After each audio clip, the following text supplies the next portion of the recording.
고린도전서 5장 1절에서 13절 말씀입니다.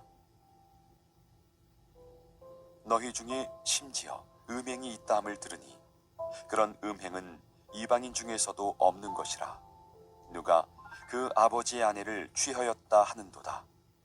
그리하고도 너희가 오히려 교만하여져서 어찌하여 통한이 여기지 아니하고 그 일 행한 자를 너희 중에서 쫓아내지 아니하였느냐. 내가 실로 몸으로는 떠나 있으나 영으로는 함께 있어서 거기 있는 것 같이 이런 일 행한 자를 이미 판단하였노라.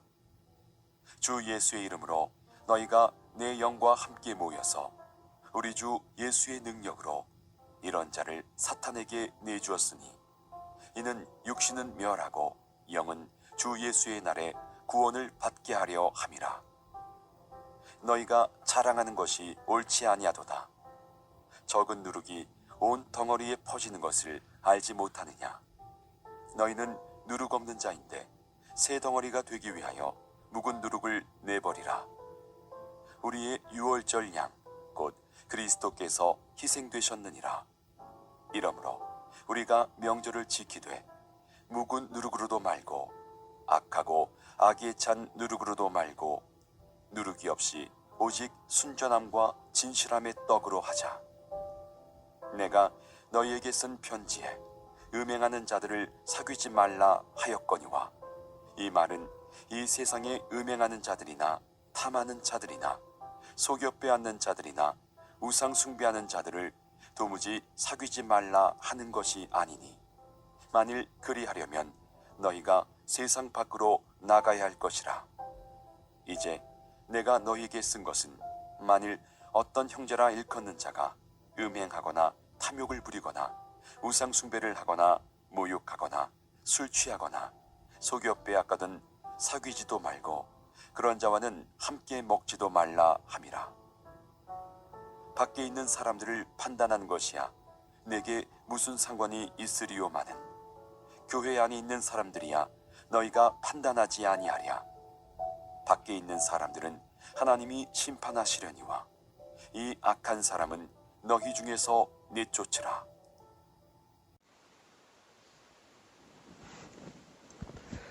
베드로전서 1장 16절을 가시게 되면요, 하나님께서 이런 말씀하십니다. 내가 거룩하니 너희도 거룩하라. 내가 거룩하니 너희도 거룩하라. 구약에서부터 하나님께서 하신 말씀인데 이것이 신약에 와서도 하나님께서 똑같이 이렇게 말씀을 해 주십니다. 오늘을 사는 우리에게도 하나님께서 이 메시지를 주시지 않는가 생각을 합니다. 우리가 거룩해야 되는데 그 이유는 하나님이 거룩하시니 우리가 하나님을 예배하는 사람이기 때문에 하나님의 사람이기 때문에 우리가 하나님을 본받아서 우리가 거룩해져야 된다는 그러한 말씀을 하나님께서 우리에게 주십니다. 그러면 거룩하다는 것은 어떠한 의미가 있는가 우리가 한번 생각을 해봐야 되는데요. 얼마 전에 제가 성결교단 그 총회가 있어가지고 총회에 갔었을 때 총회하는 중에 그 어떠한 미국 교회, 오래된 미국 교회를 갔던 적이 있습니다. 같이 이제 방문을 해가지고 그렇게 모든 목사님들이 이렇게 갔었는데 오래된 교회예요. 굉장히 오래된 교회고 그랬는데 전통적으로 이렇게 만들어진 감리교회였습니다. 감리교회였는데 거기 들어가 보니까 그 교회 건물 안이 그냥 전통적으로 옛날식으로 이렇게 지어진 교회예요. 거기 들어가면서 목사님들이 그런 말씀 많이 하세요. 이곳에 와서 예배드리면 예배 자체가 굉장히 거룩한 느낌을 받겠다라고 저도 그렇게 들어가니까 그런 느낌을 받았어요. 근데 거룩하다라는 의미는요, 성경에서 말하고 있는 거룩하다는 의미는 그런 의미가 아니고 어떤 의미가 있냐면요, 구별되다라는 의미가 있습니다. 구별되다. 그래서 하나님 앞에서 우리가 거룩해져야 된다라고 말하는 것은 어떤 의미가 있냐면요, 우리가 하나님을 위해서 세상으로부터 구별되어야 된다. 구별된 삶을 살아야 된다는 의미가 있습니다. 세상으로부터 우리가 구별되어 가지고 깨끗하게 죄로부터 구별되어서 정결하게 하나님을 위해서 그렇게 되어야 한다는 것입니다. 그래서 때로는 그 거룩함을 지키기 위해서 우리가 단호한 결단을 내려야 되는데요. 죄를 버려야 하는 그런 단호한 결단을 내려야 하는데, 오늘 말씀을 보게 되면은 교회 안에서 행해지고 있었던 음행에 대한 그러한 말씀이 되겠습니다. 그 음행한 사건이 있었는데 그것을 교회가 치리해야 된다는 그러한 말씀의 내용의 말씀이 되겠습니다. 그래서 오늘 말씀을 한번 보기를 원하는데요. 어떻게 또 그러한 일이 있을 때 교회는 치리를 해야 되는가, 그 방법을 한번 보도록 하겠습니다. 1절을 보니까 이런 말씀이 있습니다. 너희 중에 심지어 음행이 있다 함을 들었다라는 말을 바울이 합니다. 바울이 고린도에 있지 않았죠. 다른 곳에 떠나 있었습니다. 교회를 떠나가지고 다른 목사님한테, 아볼로 목사님한테 맡기고 그냥 떠났는데, 그 떠나 있을 때 소식을 듣는데 그 교회 안에서 음행이 있다 함을 들었다라는 그러한 소식을 듣는 것입니다. 어떤 의미가 있냐면요. 교인들 사이에서, 교인 가운데 음행의 죄를 짓고 있는 사람이 있다라는 그러한 소식을 들은 것입니다. 이게 참 내용이 심각합니다. 그리고 상상할 수도 없는 그러한 일이 벌어졌는데요. 그래서 1절을 보니까 바울이 뭐라고 말을 하고 있냐면요. 안 믿는 사람들도 이런 짓은 안 한다라는 말을 합니다.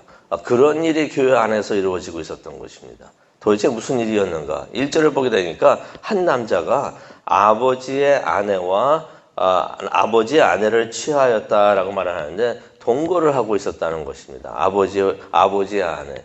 아버지의 아내는 누가 될까요? 이게 어머니가 되는데, 어떤 의미가 있냐면은 계모를 말하고 있습니다. 새 어머니, 계모를 이제 의미를 하는데, 근데 이 일이 한 번 딱 이렇게 일어났다는 것이 아니고 계속해서 그런 삶을 살고 있었다는 것입니다. 계속해서 동거를 하고 있었다는 것입니다. 그런데 문제는, 이것도 문제지만은 더 큰 문제가 있었는데요. 2절을 가보니까 교회가 이 일을 알고 있었습니다. 알고 있으면서도 그냥 두었다는 것입니다. 아무런 조치도 하지 않았고요. 이것을 그냥 용납을 했다는 것입니다. 교회가 어떻게 보면은 그 사람이 누군지는 몰라요. 하지만은 다 서로 아는 사람들이고, 이게 미안하니까 말을 하기도 뭐하고, 은혜를 강조하면서 그러한 죄를 그냥 묵인하고 있었다는 것입니다. 그래서 3절에 보니까 이 교회가 참 문제가 많았잖아요. 그 1장에서 3장까지는 계속해서 4장까지는 그 분열에 대해서, 분쟁에 대해서 이야기를 하고, 이제 5장에 와가지고 이제 음행한 자에 대해서 이야기를 나누는데, 이게 끝이 아닙니다. 교회의 다른 문제들 계속해서 나옵니다. 계속해서 나오는데, 이 바울이 이제 사도로서 이제 그 교회에다가 이제 권면을 하는데요. 권면을 부탁을 해가지고 이제 권면을 하는데, 5절에 이런 말을 합니다. 이런 사람을 사탄에게 넘겨 주십시오. 사탄에게 넘겨주라는 것이 어떤 의미가 있을까요? 교회에서 내보내라는 것입니다. 교회에 두지 말라는 것입니다. 교회에서 아마 이랬을 수도 있어요. 이러지 말라고 권면을 했었을 수도 있습니다. 그런데 아무리 말을 해도 듣지를 않아요. 그러니까 교회에서도 그냥 놔두고 묵인하고 있었었는데, 바울이 뭐라고 하냐면 내보내라는 것입니다. 교회에서 제명을 시키라는 것입니다. 단호하게 치리를 하라는 것입니다. 묵인하지 말라는 것이죠. 근데 교회에서의 치리는 징벌이 목적이 되면 안 됩니다. 징벌하려고 그렇게 치리를 하면 안 되고, 잘못된 것은 바로잡기 위해서 그 치리를 하는 것입니다. 그렇기 때문에 치리하는 목적이 징벌이 되면 누구 하나 쳐가지고 그냥 내보내는 게 목적이 되겠지만은 5절을 봐서도 우리가 알 수가 있는데요. 5절 한번 보면 이런 자를 사탄에게 내어주었으니 이는 육신은 멸하고 영은 주 예수의 날에 구원을 받게 함이라. 어떤 의미가 있습니까? 내어 보내는데 7일을 하는데 그의 육신은 멸망을 해도 그의 영은 구원을 얻기 위해서 이런 일을 해라라고서 말을 하고 있습니다. 치리의 목적이 징벌이 아니고 치유에 있다는 것입니다. 회복에 있다는 것입니다. 그것을 위해서 맨 마지막으로 할 수 있는 일인데 이거 처음부터 이렇게 하라는 것이 아니고요.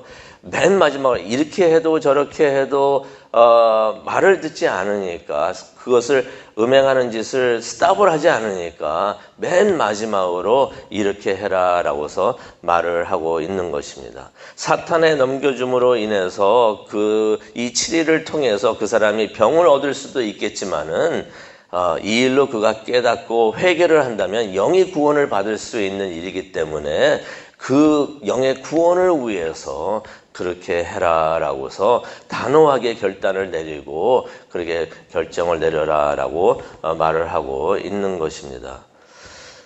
이 말은 또 어떤 의미가 있겠습니까? 교회 안에서 7일을 솔직히 교회 안에서 7일 하는 일을 많이 못합니다. 많이들 잘 못하는데 그게 목사님들이 모이면은 그게 그런 대화가 나올 때가 많이 있어요. 7일을 해야 되는데 7일을 못하는 경우가 많이 있기도 하는데 7일은 분명히 있어야 되고 필요한데 그 7일은 일시적이어야 된다는 것이에요.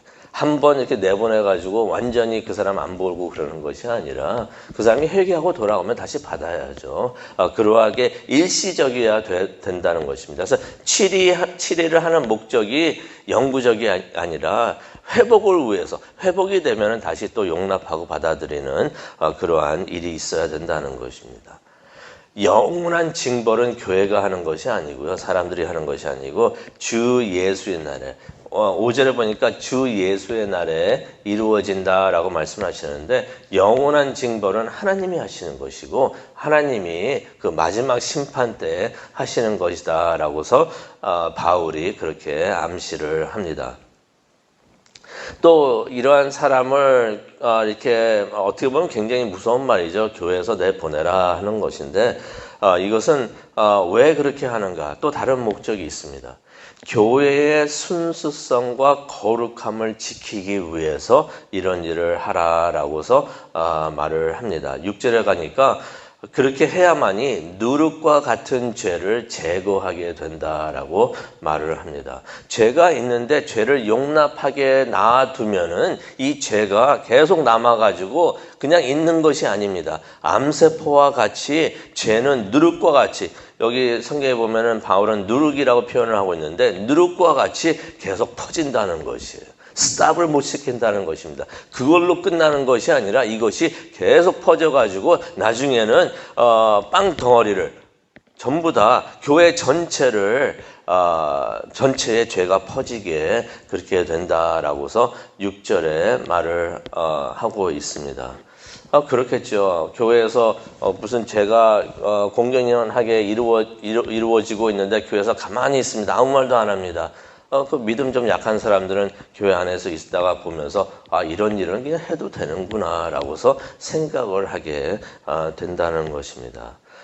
그래서 그렇게 죄를 묵인하고 용납하고 서로가 뭐 정죄할 필요는 없겠지만은 다 공개적으로 알려진 그러한 죄는 7일을 해야 되는데 그것을 7일을 안 하게 되면은 죄가 교회 안에 다 퍼진다는 것이에요. 솔직히 죄가 세상 안에 다 퍼져 있는데 교회가 마지막 선입니다. 교회에서도 죄가 용납이 되고 퍼져 있게 된다면은 이제는 막을 곳이 없게 되는데 교회는 하나님의 말씀을 가지고 거룩함을 지키는 곳이 되어야 되는데 세상으로부터 죄로부터 구별되는 그러한 장소가 되어야 되는데 그러한 장소에서도 죄를 그냥 용납하고 둔다면은 이제는 소망이 없게 되는 것입니다. 그래서 교회는 어떻게 보면은 세상보다도 세상에서도 만든 법이 있는데 누구보다도 그 법을 잘 지켜야 되는 것이 교회인 것이에요. 그래서 교회는 그럴 때도 있는 것 같아요. 다른 곳에 가게 되면은 다른 교회에서는 그런 말씀하시는 분들도 계십니다.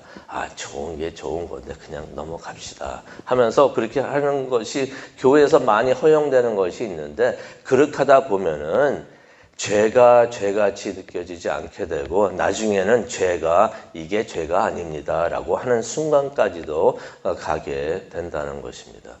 솔직히 미국 여러 교단들 중에서 그래가지고 지금 진보적으로 계속 빠지는 교회들이 많이 있습니다. 이제 와서는 그러한 죄가 아니라는 것이에요. 그렇게 되는 순간까지 오게 되는데, 교회는 세상과 타협하면 안 되고 죄와 타협을 하면 안 되는 줄로 믿습니다. 그렇게 될 때 교회가 타락하게 되는 것입니다. 이스라엘이 타락하고 멸망하게 되었던 이유가 이스라엘이 예배를 안 드렸던 게 아니에요. 하나님을 안 드렸던 게 아니었는데, 하나님을 예배하면서 우상 숭배까지 함께 하면서 그렇게 세상과 타협하다 보니까 타락하게 되어 있습니다. 그래서 그런 일이 있게 되었는데, 교회는 거룩해야 된다라고서 하나님께서 오늘 말씀을 통해서 알려주십니다. 근데 바울이 이런 말을 합니다. 9절에 가니까 바울이 내가 이전에 음행하는 자들과 사귀지 말라라고 말을 했는데, 이 말은 세상에서 그런 사람들과 어울리지 말라고 하는 말이 아니었다라고 말을 합니다. 10절에 나오죠. 그렇게 한다면 우리가 세상 밖에 나가 살아야 된다. 그런 말씀을 하십니다. 우리가 세상 밖에 나가 살면 안 되죠. 어떤 종교는 모이는 곳이 산으로, 세상과 떨어져 산다고 해가지고 산으로 가가지고 그렇게 살고 있는데, 우리 기독교는 그런 종교가 아닙니다. 세상 속 안에 들어가야 됩니다. 세상에서 죄가 많다고 해서 그 사람들을 멀리하면 안 되는 것이, 왜냐하면 그들에게 복음을 전하는 사람들이 우리가 되어야 되는 것이에요. 그래서 그들과 함께하면서 하나님의 복음을 전해야 되기 때문에, 바울이 음행하는 자들과 사귀지도 말라 한 것은 세상 사람들을 두고 한 말이 아니다라고서 바울이 이야기를 합니다. 그러면서 뭐라고 말합니까? 11절에 보니까 음행한 자들과 사귀지 말라고 하는 것은 교회 안에서 믿는다고 하면서도 죄를 계속 짓고 있는 사람들, 알면서도 이게 이렇게 되면 안 된다는 것을 알면서도 계속 이런 죄를 짓고 있는 사람들과는 함께 하지 말라라고서 바울이 이야기를 하고 있습니다. 모르면서 그러고 있는 사람들에게는 가서 알려야죠. 하지만 알면서도 그러고 있는 것에는 치리가 필요하다는 것입니다. 그러면서 13절에 바울이 말합니다. 안 믿는 사람들의 잘못은 하나님께서 심판하신다. 하지만 믿는다고 하면서도 죄를 짓는 자들은 교회가 판단하고 치리하는 것이 맞다라고서 12절과 13절에 말씀을 해주고 계십니다. 이 말씀을 생각을 하면서 우리가 기도하는 시간을 갖도록 하겠습니다. 우리의 삶이 거룩해지기를 원합니다. 하나님께서 구약 때에도 말씀하시고 신약 때에도 말씀하시고 지금도 우리에게 말씀해 주시는 줄로 믿습니다. 내가 거룩하니 너희도 거룩하라. 세상으로부터, 세상에 있는 죄악으로부터 타협하면서 함께 있는 것이 아니라 구별되는 삶을 살아야 된다는 것입니다. 하지만 이렇게 하기 위해서는 때로는 단호한 판단과 결단이 필요하지 않는가 생각이 됩니다. 기도를 하면서 우리의 삶과 우리의 가정과 교회가 거룩해질 수 있도록, 이 모든 것의 거룩함을 위해서 기도하는 이 시간이 되기를 간절히 축원합니다. 기도하시겠습니다. 하나님을 바라보면서 하나님의 거룩함을 지킬 수 있는 우리가 되게 하여 주시옵소서. 하나님께서 하나님의 뜻과 말씀을 성경을 통해서 주셨는데, 성경을 붙들고 이 성경을 지키는 우리 모두가 될 수 있도록 하나님 은혜 내려 주시옵소서. 우리의 삶이 거룩해지고 우리의 가정이 거룩해지고 우리의 교회가 거룩해져서 우리를 통해서 우리의 사회와 우리의 나라가 거룩해질 수 있는 그러한 은혜가 일어날 수 있도록 하나님 은혜 내려 주시옵소서. 감사합니다. 이 모든 말씀 예수님의 이름으로 기도합니다. 아멘.